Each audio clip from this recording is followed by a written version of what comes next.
Hi, boys and girls. Today we are going to listen to the story called Bear Snores On by Karma Wilson and illustrated by Jane Chapman. With this story today, we are going to learn a little bit more about where some animals might live. Where do you think the animals in this story live? I see that it's going to be about a bear. Does anyone know where a bear lives? We are also going to talk about the plot of the story. A plot is the events that happen in the story. I want you to think about cause and effect. Cause and effect helps us understand the plot or the series of events in a story. So let's listen to today's story.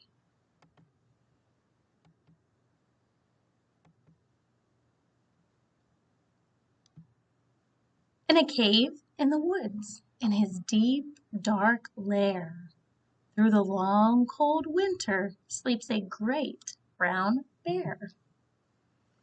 On page 5, it said, in his deep, dark lair. What is a lair? A lair is a place where a wild animal lives or rests, and the bear lives here in his cave or lair. Cuddled in a heap with his eyes shut tight, he sleeps through the day, he sleeps through the night. The cold winds howl, and the night sounds growl, but the bear snores on. I read that the wind is howling and the night sounds are growling, but the bear keeps on sleeping. I predict that it is going to be very hard to wake up the bear. He can sleep with a lot of noise. Can you sleep with a lot of noise?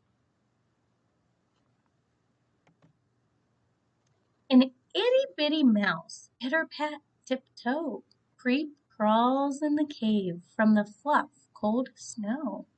Mouse squeaks, too damp, too dank, too dark. So he lights wee twigs with a small, hot spark. Who is the character on these pages? The mouse is the character. What is the setting of these events? Where is the mouse? In the cave, in Bear's cave. Why does Mouse go into the cave and light a fire? Why did he go in there? He said it's too damp, too dank, too dark. So it was very cold outside and he wanted to warm up.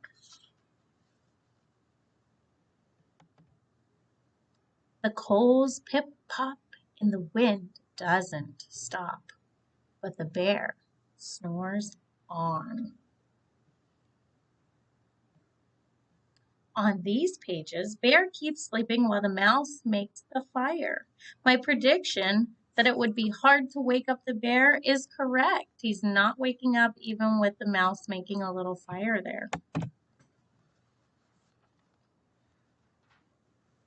Two glowing eyes sneak peek in the den. Mouse cries, "Who's there?" And a hare hops in.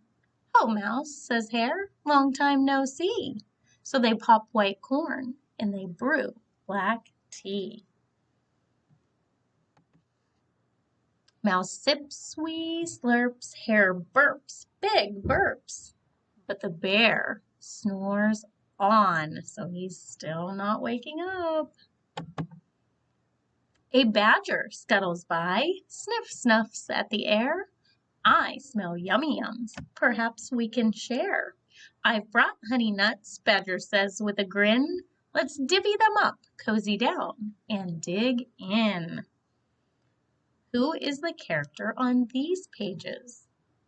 It's Badger, right? What does Badger do? Badger goes into the cave. Why did Badger go into the cave? What did he hear or see or smell that made him go into the cave? He smelled something yummy, right? And they nibble and they munch with a chew, chomp, crunch. But the bear snores on.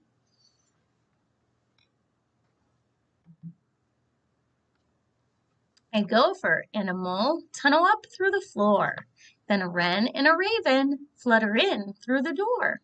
Mole mutters, "What a night, what a storm," twitters wren, and everybody clutters in the great bear's den. They tweet and they titter, they chat and they chitter, but the bear snores on. In a cave in the woods, a slumbering bear sleeps through the party in his very own lair. Hare stokes the fire, mouse seasons stew, then a small pepper fleck makes the bear. What do you think's gonna happen? What does pepper sometimes make you do? Achoo! He blows and he sneezes and the whole crowd freezes. So he sneezed. The pepper is what finally woke him up. So what did Bear do on this page? Right, he sneezed. And what caused Bear to sneeze? It was the pepper that caused him to sneeze that Mouse put into the stew. And the bear wakes up. Oh, how does his face look? He does not look very happy. Bear gnarls and he snarls. Bear roars and he rumbles. Bear jumps and he stomps. Bear growls and he grumbles. You've snuck in my lair and you've all had fun, but me, I was sleeping and I have had none. And he whimpers and he moans and he wails and he groans, and the bear blubbers on. Mouse squeaks, "Don't fret, don't fuss. Look, see, we can pop more corn. We can brew more tea." So on these pages, why does Mouse offer to make more tea and popcorn? Why did Mouse offer to do that? Bear is upset. He's sad that he missed all the fun and that he was sleeping and he didn't get to have any fun. Bear gulps, Bear gobbles, he sighs with delight, and he spins tall tales through the blustery night. When the sun peeks up on a crisp, clear dawn, Bear can't sleep. But his friends snore on. Why are all of Bear's friends asleep now? They are very tired because they stayed up all night. I hope you enjoyed today's story. These bear stories are one of my favorites. I love Karma Wilson's stories, and we're going to listen to some more stories about bear this week. See you soon.